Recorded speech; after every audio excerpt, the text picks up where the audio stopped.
Lorca se ha convertido en un laboratorio vivo para todo el mundo científico, tanto de expertos en geología como geofísicos, como ingenieros, como arquitectos, etcétera, dadas las características del terremoto, el comportamiento del suelo y cómo se sufrió una aceleración no esperada para una situación como en la ciudad de Lorca, que está enclavada dentro de un valle y sobre una falla que también tiene unos pocos años de descubrimiento, pero que está bastante investigada. Hay que a estos científicos que han hecho de esta nuestra ciudad un foro de discusión y de análisis, porque gracias a ellos yo creo que se va a producir un avance importante en las medidas que se puedan adoptar para la prevención del riesgo.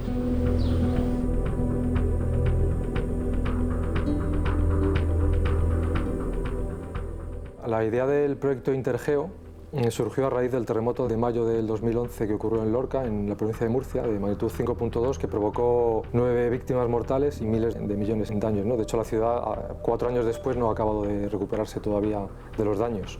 Este terremoto ha provocado muchísimos estudios, se han aprendido muchas lecciones de él, que han dado lugar a un aumento del conocimiento y un poco a la solicitud de este proyecto. El terremoto fue pequeño pero causó muchos daños. Analizando además las construcciones históricas de la ciudad, se vio que terremotos en la Edad Media, en el año 1674 concretamente, provocó daños similares. Por lo tanto, se ha visto que es una zona en la que hay una recurrencia de terremotos, se repiten de forma periódica. Y además los geólogos llevábamos años estudiando la falla de Alhama, que pasa muy cerca de la zona del epicentro, y llegamos a la conclusión de que esta falla fue la que generó el terremoto. Pero todavía quedaban bastantes lagunas a la hora de analizar la falla.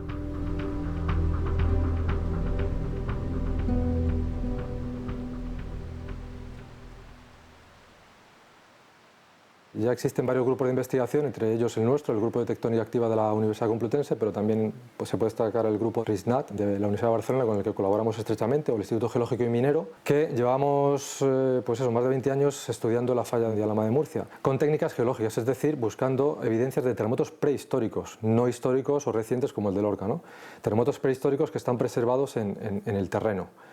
Lo hacemos realizando excavaciones, ¿no? En esas excavaciones, que llamamos trincheras paleosísmicas, lo que buscamos son evidencias en el terreno de rupturas de grandes terremotos. Y ya en los años finales de los 90, comienzos del 2010, hemos encontrado evidencias de terremotos ocurridos hace miles de años de magnitud superior a 6, 6,5, es decir, unas 300 veces más grande que el terremoto de Lorca.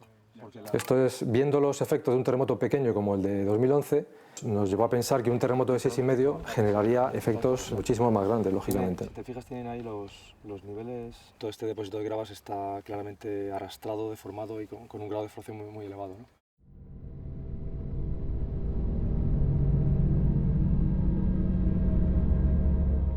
La falla de Alhama de Murcia, que es un poco el objetivo principal del proyecto de investigación, es quizás la falla más activa de la península ibérica. Es una falla que tiene más de 100 kilómetros de longitud. Controla claramente el paisaje del oeste de Murcia, va limitando por el norte el valle del Guadalentín y su movimiento de componente de desgarre inverso genera levantamientos de las sierras al noreste de la falla. Las fallas, cuanto mayor longitud tienen, si son activas, más peligrosas son, porque la magnitud de un terremoto tiene una relación directa con el tamaño del tramo de falla que se mueve durante ese terremoto, ¿no? Por lo tanto, una falla de más de 100 kilómetros de longitud implica una falla con un potencial sismogénico muy elevado, de terremotos de más de 6,5, como estamos viendo en los estudios geológicos en el terreno. En concreto, el terremoto de Lorca fue una pequeña rotura de unos 3 kilómetros del tramo de la falla que pasa muy cerca de la ciudad, en una zona que llamamos intersegmento, que son las zonas donde cambia de dirección la falla.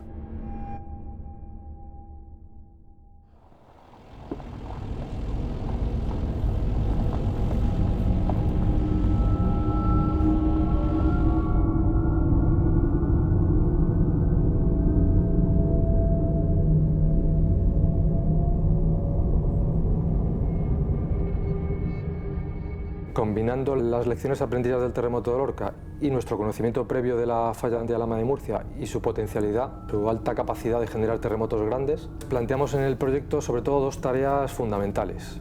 Por un lado, obtener la estructura 3D de la falla debajo de las ciudades. Es fundamental saber dónde están los planos de falla para, en caso de rotura, poder zonificar la ciudad y determinar aquellas zonas donde va a haber una mayor aceleración, incluso una ruptura en superficie si hay un terremoto grande. Este objetivo lo alcanzamos a través de lo que llamamos una prospección geofísica. Son zonas cubiertas por la propia ciudad o por sedimentos recientes en la que no vemos la falla. La única manera de llegar a ella es hacer prospección geofísica. Hay unos perfiles de tomografía eléctrica y unos perfiles de sísmica de reflexión. La tomografía eléctrica es una técnica básicamente que lo que realiza es una especie de radiografía del subsuelo en la que nos fabrica mapas de resistividad eléctrica. Entonces, viendo variaciones de resistividad eléctrica, podemos determinar dónde está la zona de falla, qué anchura tiene y qué geometría tiene. Y eso es muy importante a la hora de entender cómo van a ser los terremotos que se produzcan en esa falla. La tomografía que hemos realizado da resultados espectaculares, se puede ver claramente la anchura de la zona de falla, su posición, su geometría, y nos está permitiendo hacer una cartografía mucho más precisa de las zonas de la ciudad de Lorca, en este caso,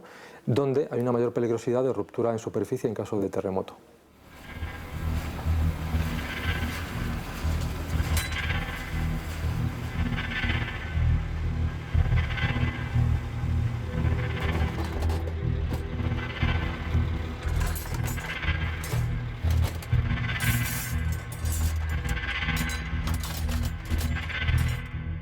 Esta técnica de tomografía eléctrica lo que hace es conseguir una imagen de la distribución de resistividades en el interior del terreno. Tratamos de obtener una imagen que sea tan clara como sea posible. Eso se lo pasamos a los geólogos y ellos pueden tener una información de hasta 150 metros de profundidad a lo largo, en este caso, de 1 kilómetro de longitud. La tomografía eléctrica se hace mediante un dispositivo multielectrónico que lo que se hace es inyectar la corriente en el terreno mediante 2 electrodos y medir la respuesta del terreno en forma de diferencia potencial en otros 2 electrodos. Entonces eso nos da y nos permite calcular un parámetro del terreno que se llama resistividad, en este caso resistividad aparente. Entonces, ¿quién se encarga del 3? También el electrodo 17. Fallo en el electrodo. La segunda gran tarea planteada en Intergeo se centra en entender el comportamiento sismogénico de la falla, en cómo se nuclean los terremotos en esta falla y cómo se propagan, porque hemos visto en el terremoto de Lorca que la dirección de propagación es fundamental a la hora de entender los daños. Cuando el terremoto se propaga en una dirección se genera lo que se llama un pulso de directividad, un pulso de movimiento fuerte, perpendicular a la falla, que es lo que en Lorca provocó las caídas de partes de fachadas y es lo que provocó las víctimas mortales. Y aprendimos eso, que si entendemos cómo se propaga la ruptura podemos entender los daños que puede generar. Para entender esto tenemos que observar la falla o los indicios de movimiento de la falla en la roca que generan esos terremotos, que es lo que llamamos nosotros roca de falla, que es roca triturada y que se produce a gran profundidad. Para llegar a esa roca hemos planteado un sondeo de investigación que hemos llamado FAM-1, en el que hemos perforado 170 metros de roca de falla en la parte más antigua de la falla, la parte más exhumada, es decir, la parte de roca de falla que estuvo a 2-3 kilómetros de profundidad. El sondeo ha sido un éxito rotundo porque hemos conseguido más de 100 metros de testigo de roca con muchísima calidad, en la que vamos a poder realizar ensayos geomecánicos para determinar resistencia de la roca, valores de coeficiente de fricción, valores de textura y de fábrica interna de la roca, que nos van a permitir entender cómo se puede propagar una rotura en esa roca de falla y si hay algún condicionante geológico que favorece una directividad de la rotura, que la rotura se propague en una dirección o que se propague en la otra.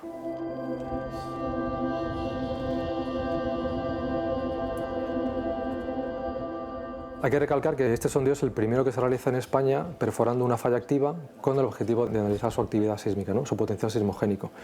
Dentro de la perforación, digamos, se pueden diferenciar 2 metodologías distintas, ¿no? Por un lado hemos realizado una testificación geológica. Hemos extraído de forma protegida en cápsulas aisladas varios metros de tramos de sondeo y se ha hecho una testificación en campo, clasificando el tipo de roca que va saliendo en la perforación, tomando fotografías, tomando muestras para análisis de todo tipo, lo que se llama así una testificación geológica, que nos permite observar cómo evoluciona con la profundidad la estructura de la falla.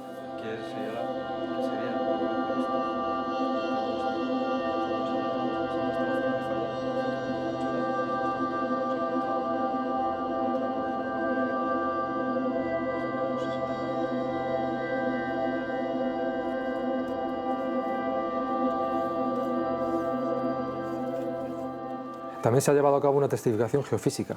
En el sondeo lo hemos dejado entubado con PVC con la idea de ir incorporando aparatos de medida, un sismógrafo, medidas de temperatura, medidas de presión, de manera que podamos monitorizar el comportamiento de la falla.